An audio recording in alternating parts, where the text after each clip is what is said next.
ก็เอาเรียบเสียงภาษาเบิ่งเด้อพี่น้องเด้อเรียบเรียงโลกเบิ่งท่านผู้นี้กับพี่น้องมาขอไม่กับบ่เป็นยังมักเป็นใดลำใดบอกจากใจจริงเบิ่งก่อนคันว่าบ่มีก็รอบหน้าสิบ่บอกพี่น้องว่าเอาบ่ได้มาผลงานนี้เป็นลำเดินลำเพลินลำอะไรก็แล้วแต่มีเบิดที่ดอกพี่น้องบ่เป็นว่าได้แต่นี่ได้สติได้แบบใดก็บ่ว่ากันไปหาแนวว่าเป่านักห้องโอ๊กฮักโอเคเจ้าได้เลยนักห้องโอ๊กฮักหากินน้ำเสียงตู้สันโอ้ยสนุกสนานเจ้าเสียงนุ่งสาวสายจานไทยกับพี่กโน่เนาะให้ได้มาได้ซื่นเนาะต่อสำหรับเสียงเพลงประเด็นเสียงเสียพี่น้องเขาบุยบกขนาดปล่อยขาดเถินวังรวมรอทั้งหาจัดมาจัด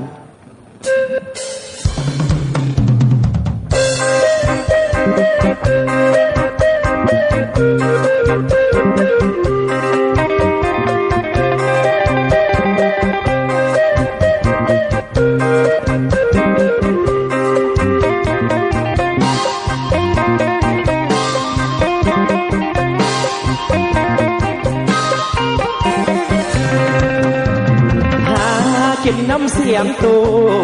แม่น้องหูเพิ่นคงขัดขีนอาชีพเป็นกินลำกินแม่ยุพินเพิ่นบ่เห็นดี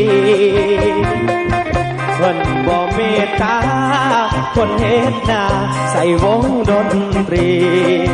หักเข้าขาดลงทันทีออกใจนี้บ่กล้าไปเสิร์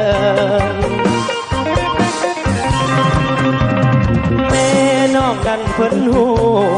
วายสู่หาเงินหลายทางกลางเว้นเฮ็ดงานแน่นอังว่างกลางคืนห้องลำหาเงินเก็บรวมเงินคำหวังนำให้แต่งลูกสาวเพิ่น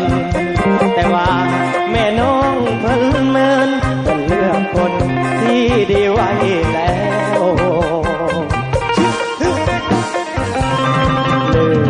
ใจบุญอายบ่สมอาดงอาชีพอายบ่มั่นคงขึ้นลงคงบ่พอแจวแม่น้องคนสั่งคนซื้อทอสางแต่ห่างทอแมวบัดนี้อายหมดหวังแล้วใจแป้วน้ำตาไหลลิ่น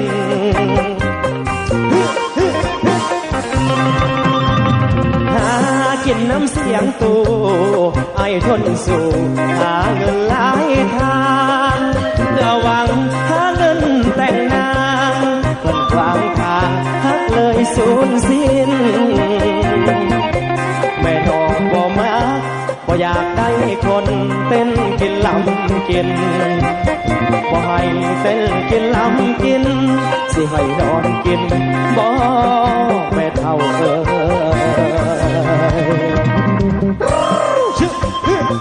เอาขอบใจด้วยผู้บ่าวเด้อสำหรับมาไล่น้ำใจอยู่ดีมีแห้งข้างนั่นผู้บ่าวข้างนี่ผู้สาวจะน้อยกับฮอดกันดอกน้องพี่น้อง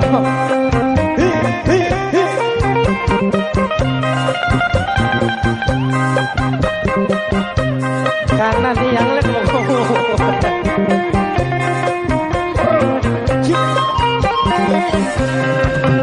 เหลือใจบนอายผสมอาดงอาชีพอายบ่มั่นคงขึ้นลง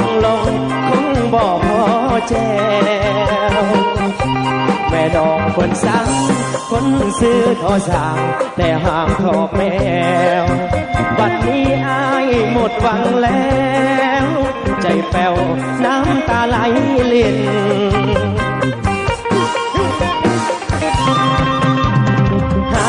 กินน้ำเสียงตู้ไอ้ทนสู่หาเงินหลายทางเพื่อหวังหาเงินแต่งนางบนความทางหักเลยสูญสิ้นแม่น้องบ่มาบ่อยากได้คนเป็นกินลำกินบ่ให้เป็นกินลำกินสิให้น้องกินบ่แม่เท่าชิ อันฟังนี่แหละระวังมะพร้าวเด้อเบิ่งดีอยู่บ่คือสิมีแต่น้อยเขียวๆอยู่